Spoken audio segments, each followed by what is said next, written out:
উম্মতের আলেমদের একটা শ্রেণী এ দায়িত্ব পালন করবেই। এ দায়িত্ব পালন করতে গিয়ে যদি আলেমদেরকে ফাঁসি কাস্টে ঝুলতে হয় তারা ঝুলবে, যদি শাহাদাত বরণ করতে হয় জীবন দিবে, রক্ত যদি দিতে হয় রক্ত দিবে। ইসলাম দুনিয়াতে কচুরি পানার মতো ভেসে আসে নাই।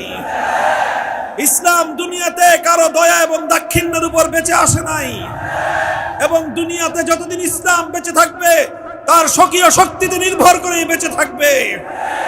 এবং সেজন্য প্রত্যেক যুগে যুগে প্রত্যেক সমাজে প্রত্যেক জনপদে সেই আলেম তৈরি হতে হবে যারা রাষ্ট্র এবং রাজনীতির ইসলাম বিরোধী প্রত্যেকটি অন্যায়ের প্রতিবাদ উচ্চ কণ্ঠে করবে ইনশাআল্লাহ। আল্লাহ পাক রব্বুল আলামিন তৌফিক দান করেন। মুহতারাম হাজিরিন, আপনারা জানেন যে আমি বিকাল ৩টায় হাসপাতাল থেকে রিলিজ পেয়েছি। ৪টার সময় আজকে বাংলাদেশের একটি ক্রান্তিকালের ঐতিহাসিক একটি প্রোগ্রাম আজকে হয়েছে। বাংলাদেশের স্বাধীনতা পরবর্তী ৫৩ বছরের ইতিহাসে এমন নজির নাই যে একটা দেশকে রক্ষা করার জন্য আধিপত্যবাদী একটা শক্তির বিরুদ্ধে গোটা দেশের সকল মত এবং পথের সকল রাজনৈতিক নেতৃবৃন্দ ঐক্যবদ্ধ হয়ে গিয়েছেন। তারা আমাদেরকে যতই দুর্বল করতে চাচ্ছে, আমাদের মধ্যে ঐক্য আরো বেশি সুসংহত হচ্ছে। এটা একথা প্রমাণ করে যে ইনশাআল্লাহ বাংলাদেশকে যারা ধ্বংস করতে চায়, বাংলাদেশ ধ্বংস করতে পারবে না ইনশাআল্লাহ। কোন জাতি যদি একটা বিষয় ঐক্যবদ্ধ হয় তাহলে সেই জাতিকে ধ্বংস করা যায় না। সেই জাতির ঐক্যবদ্ধ কোন বিষয়কে, ঐক্যবদ্ধ ইস্যুকে, ঐক্যবদ্ধ টার্গেটকেও তাদের কাছ থেকে ছিনতাই করা যায় না। মুহতারাম হাজিরিন, আমি আপনাদের সম্মুখে কোরআনে পাকের সূরা আলে ইমরান থেকে একটি আয়াত তেলাওয়াত করেছি। সূরাতুন নিসা থেকে ৬০ নম্বর আয়াতটি তেলাওয়াত করেছি। আমার আয়াতের মূল সারমর্ম হলো আল্লাহ পাক রব্বুল আলামিন এক শ্রেণীর মানুষের ব্যাপারে বড় বিস্ময় এবং আশ্চর্য প্রকাশ করেছেন। আল্লাহ বলেছেন, আলাম তারা ইলাল্লাযীনা ইয়াজউমুনা আন্নাহুম আমানু বিমা উনজিলা ইলাইকা ওয়া মা উনজিলা মিন ক্বাবলিক ইউরিদুনা আন ইয়াতাহাকামু ইলাত তাগুত। আল্লাহ বলেন যে দেখো, বড় আশ্চর্যজনক বিষয়, তোমরা কি লক্ষ্য করো যে এক শ্রেণীর মানুষ আছে, একদল মানুষ এমন আছে যারা ইয়াজউমুন দাবি করে আন্নাহুম আমানু, যে তারা ঈমানদার।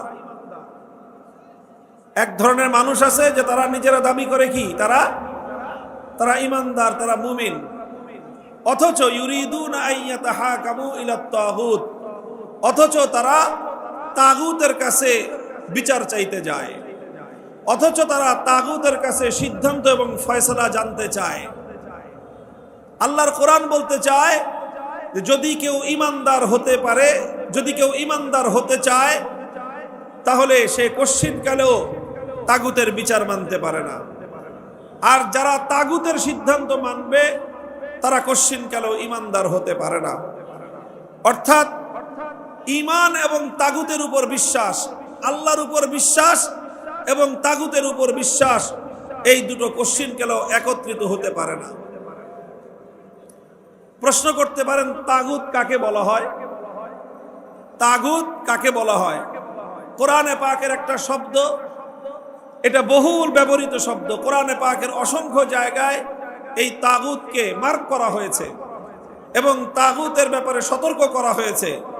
তাগুতকে পরিহার করতে বলা হয়েছে, তাগুতকে শয়তানের পথ বলে আখ্যায়িত করা হয়েছে। প্রশ্ন হলো, তাগুত কাকে বলা হয়? লক্ষ্য করে বুঝেন, তাগুত কাকে বলা হয়? যারা কোরআনে পাকের ব্যাখ্যাকারী সর্বযুগে এই তাগুতের ব্যাখ্যা দিয়েছেন। তাগুত বলা হয় গায়রুল্লাহ। বুঝেন আপনারা গায়রুল্লাহ? গায়রুল্লাহ কাকে বলে? গায়রুল্লাহ মানে কি? আল্লাহ ছাড়া। গায়রুল্লাহ মানে, সবাই বলেন, গায়রুল্লাহ মানে এই মহাবিশ্বের মধ্যে এক আল্লাহ, আল্লাহ বাকি যা আছে সব হলো গায়রুল্লাহ। আল্লাহ ছাড়া যা আছে সব কি? গায়রুল্লাহ। কোন গায়রুল্লাহকে যদি আল্লাহর আসনে বসানো হয় তাহলে সেই গায়রুল্লাহকে বলা হয় তাগুত। কথা পরিষ্কার? বুঝতে পারলেন তাগুত কাকে বলা হয়? কোন গায়রুল্লাহকে যদি আপনি আল্লাহর আসনে বসান, আল্লাহর স্থানে যদি গায়রুল্লাহকে বসান, আল্লাহর স্থান যদি আপনি গায়রুল্লাহকে দেন, তাহলে সেই গায়রুল্লাহকে কি বলে? তাগুত বলা হয়। যেমন ইবাদত একমাত্র কার প্রাপ্য? ইবাদতের মালিক একমাত্র কে? ইবাদত যদি আল্লাহ ছাড়া অন্য কোনো গায়রুল্লাহর জন্য করা হয়, তাহলে সেই গায়রুল্লাহকে বলা হয় তাগুত। যেরকম কেউ যদি দুর্গার পূজা করে, তাহলে এই দুর্গাটাকে বলা হবে তাগুত। কেউ যদি সরস্বতী, কালী ইত্যাদি বিভিন্ন মূর্তির পূজা করে, তাহলে ইবাদত এবং পূজা একমাত্র কে পায়? এদিকে তাকান না ভাই, ওদিকে যা হয় হোক, আপনি লক্ষ্য করেন কথা এদিকে, কথা বলবেন না, কেউ এদিকে তাকান, অন্যদিকে তাকাবেন না আপনারা ভাই। কথা অল্প সময় বলবো আমি, দীর্ঘ সময় কথা বলার আমার শারীরিক ফিটনেস নাই। আমি বলতেছিলাম যে ইবাদতের একমাত্র উপযুক্ত কে? জোরে বলেন, সবাই একসাথে বলেন। মহাবিশ্বের মধ্যে ইবাদতের উপযুক্ত একমাত্র কে? আল্লাহকে বাদ দিয়ে যদি কোনো গায়রুল্লাহর জন্য পূজা করা হয়, ইবাদত করা হয়, তাহলে সেই গায়রুল্লাহকে কি বলে? তাগুত বলা হয়। ঠিক ওই রকম ভাবে ইবাদতের মালিক যেরকম একমাত্র আল্লাহ, ঠিক একই ভাবে এই মহাবিশ্বের মধ্যে আইন তৈরি করবার, বিধান দেওয়ার চূড়ান্ত ক্ষমতা একমাত্র কার? আল্লাহর বিধানের বাইরে দুনিয়ার কেউ বিধান দেওয়ার মালিক নয়। আল্লাহর বিধানের বাইরে কোনো বিধান তৈরি করবার এখতিয়ার কারো নাই।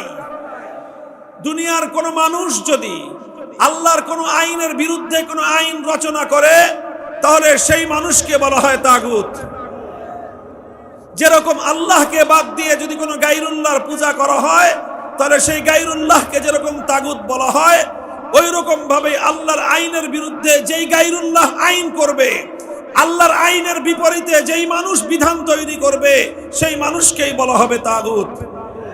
আল্লাহর আইনের বিরুদ্ধে গিয়ে যদি কোনো রাজা বাদশা আইন করে, সেই রাজা বাদশাকে বলা হয় তাগুত।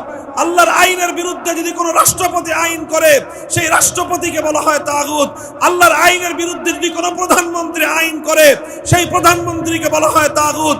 আল্লাহর আইনের বিরুদ্ধে কোনো মন্ত্রী পরিষদ যদি কোনো আইন অনুমোদন দেয়, সেই মন্ত্রী পরিষদকে বলা হয় তাগুত। আল্লাহর আইনের বিরুদ্ধে কোনো বিচারালয়, কোনো বিচারপতি, কোনো আদালত যদি কোনো আইন করে, সেই আদালতকে বলা হয় তাগুত। আল্লাহর আইনের বিরুদ্ধে কোনো আইন পরিষদ, কোন সংসদ যদি কোন আইন পাশ করে, সেই সংসদকে বলা হয় তাগুত।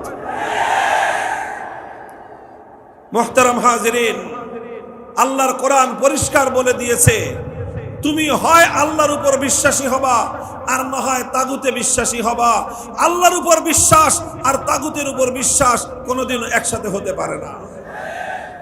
আল্লাযীনা আমানু ইউকাতিলুনা ফী সাবিলিল্লাহ ওয়াল্লাযীনা কাফারু ইউকাতিলুনা ফী সাবিলিত তাগুত। কোরআন বলে দিয়েছে যে যারা আল্লাহর পথে, যারা ঈমানদার, তারা আল্লাহর পথে লড়াই করে, আল্লাহর পথে সংগ্রাম করে। যারা বেঈমান, তারা তাগুতের পথে লড়াই করে, তাগুতের পথে সংগ্রাম করে।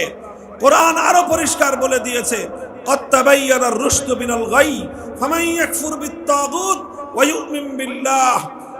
স্পষ্ট হয়ে গিয়েছে কোনটা হেদায়েত আর কোনটা গোমরাহি, কোনটা পথভ্রষ্টতা, কোনটা সঠিক পথ, পরিষ্কার হয়ে গিয়েছে। ফামান ইয়াকফুর বিত-তাগুত ওয়া ইউমিন বিল্লাহ, যে আল্লাহর উপর ঈমান আনবে, তাগুতকে অস্বীকার করবে, সেই একমাত্র মুক্তি লাভ করবে। মুহতারাম হাজিরিন, এই জন্য খুব লক্ষ্য করে এই কথাটা শুনেন আমার, যারা আল্লাহকে বাদ দিয়ে এক দুর্গার পূজা করে, সেই ব্যক্তি ঈমানদার হতে পারে? আল্লাহকে বাদ দিয়ে যারা কালী অথবা সরস্বতীর পূজা করে, তারা ঈমানদার হতে পারে? দুর্গার পূজারী যেমন ঈমানদার হতে পারে না, মানব রচিত আইনকে যারা আল্লাহর আইন বাদ দিয়ে বিশ্বাস করে, তারাও ঈমানদার হতে পারে না।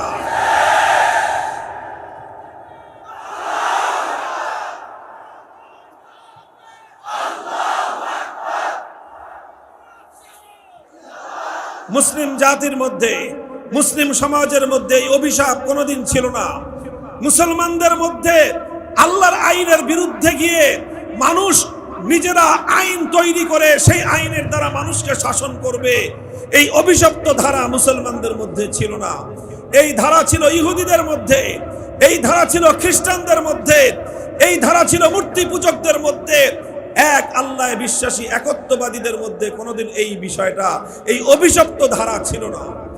সর্বপ্রথম মুসলমানদের মধ্যে এই অভিশপ্ত ধারা চালু করেছিল তাতারিরা।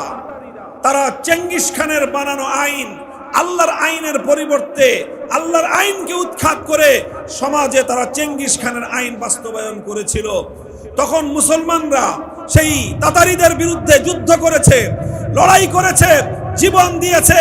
হাজার হাজার নয়, লক্ষ লক্ষ মুসলমান শাহাদাত বরণ করে তারপরে সেই তাতারিদের বর্বরতাকে রুখে দিয়ে আবার মুসলমানদের মধ্যে আল্লাহর আইনের শাসন তারা ফিরিয়ে এনেছিল।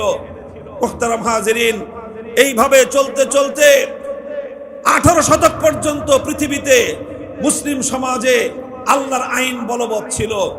যখন 1757 সালে এই পাক ভারত উপমহাদেশকে ব্রিটিশ সাম্রাজ্যবাদ দখল করে নিল, ব্রিটিশরা আমাদের দেশ দখল করলো, ফ্রান্স গোটা মুসলমানদের আফ্রিকার বিশাল অঞ্চল দখল করলো, ইতালীয় সাম্রাজ্য দখল করলো। এইভাবে পশ্চিমা সাম্রাজ্যবাদীরা মুসলিম দেশগুলো দখল করতে করতে তারা যখন মুসলমানদের বিশাল অঞ্চল দখল করে নিল, এই প্রথম ভারত উপমহাদেশে ব্রিটিশরা আল্লাহর আইন উৎখাত করে দিয়ে ব্রিটিশ প্রবর্তিত আইনের দ্বারা মুসলমানদের এই দেশকে তারা শাসন করতে আরম্ভ করলো। যখন আল্লাহর আইনের পরিবর্তে ব্রিটিশ প্রবর্তিত শাসন ব্যবস্থা আইন চালু হলো, তখন এদেশের আলেম সমাজ ফতোয়া জারি করলেন।